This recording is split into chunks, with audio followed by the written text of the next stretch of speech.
Tak skal I have. Hej alle I skønne mennesker, der er mødt frem for at hygge om bålet med hinanden og med FDF fra Vanløse. Jeg hedder Jesper Hjelm, og før jeg starter talen på dansk, så vil jeg gøre noget inkluderende, fordi jeg har allerede hørt, at der er mange, der taler engelsk her omkring bålet, eller her omkring engelsk. Og statistikken siger, at 10-20% af os taler et andet sprog. Så der kommer lige noget inkluderende her.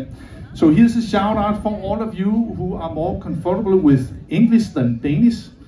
I have planned this QR code, it's right here beneath me, on the stage so you can see the speech in English. Just to be even more inclusive, I will totally out of context also add a piece of parental advice that will save other parents both conflicts and money. I'm going to tell you an unwritten, impolitical, correct line that most parents in Denmark tell their children, and here it comes. You need to teach your children that every time hjemmeisbilen, the ice cream truck rings its bells, it's because it's ran out of ice cream. Og resten tager vi så på dansk. Jeg er FDF'er i nabokredsen Hvidovre, og der er nogen til stede på Hvidovre. Og så har jeg siden jeg var barn cyklet og leget her omkring Damhusøen og Damhusengen, så Emil har fuldstændig ret, jeg er fan af det her område. Og så var der også her, jeg cyklede igennem fra Brøndshøj til Rødovre for at være sammen med min første kæreste. Og derfor er det virkelig hyggeligt at stå her i dag sammen med alle jer og holde båltale, og sammen med også min sidste kæreste, /kone og vores storebørn. Sankt Hans aften, det er en aften, som vi som regel markerer med bål og skål, og så er det det. Aftenen står solidt plantet i skyggen af andre begivenheder, hvor for eksempel juleaften står i det diametralt modsatte ende af hjørnet. Man kan vel sige, at Sankt Hans aften så er som en grillet cocktailpølse, hvor juleaften den står for anden og flæskestegen. Og alligevel så er Sankt Hans aften en tradition, vi har holdt ved i mange hundrede år. Traditionen tro, så brænder FDF et bål i aften, for som vi siger, en gang FDF'er, altid pyroman. Men vi brænder også et bål, fordi vi kan.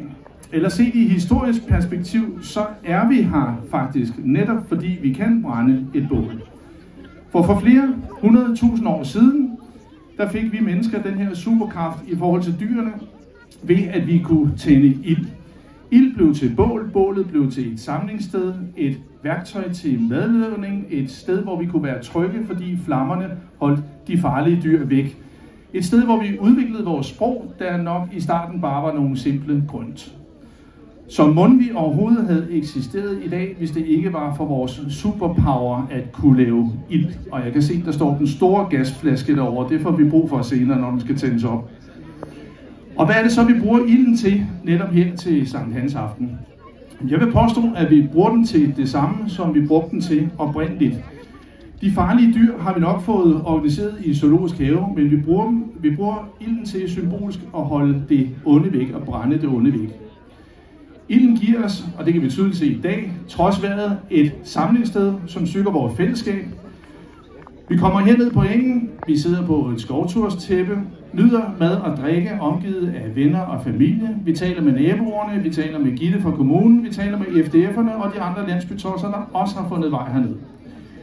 Vi taler, og vi drikker nogle fadøl, som vi har købt over i FDF's boder for kun 50 kroner stykket. Jeg har set, der er masser til års af dem, og hvis vi får for mange af dem, så kommer vores tale også til at minde om det oprindelige sprog, der var nogle snøvlede grønt.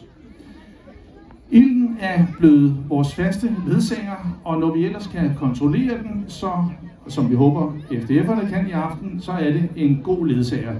Og vi håber FDF'erne kan kontrollere den, selvom de kommer fra Vanløse. Mangler en tromsolo der. Og så brænder vi heksen af. Og den korte forklaring på det kan siges med et ord. Tradition. Men burde vi ikke erstatte heksen med noget andet i 2025?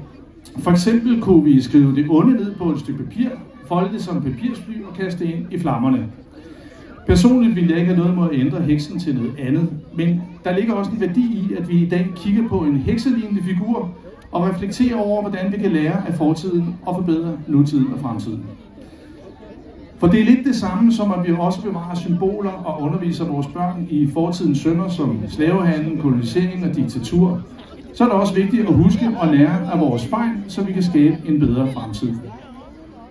Når det er sagt, så er det vigtigste i aften jo trods alt bare at hygge om bålet og markere, at denne aften fortæller os, at det nu er det tid på året, hvor vi har de lange dage og de korte nætter.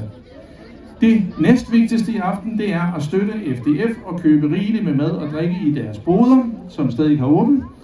For som vi alle ved, bringer det lykke at støtte et godt formål, især hvis man køber noget hos FDF.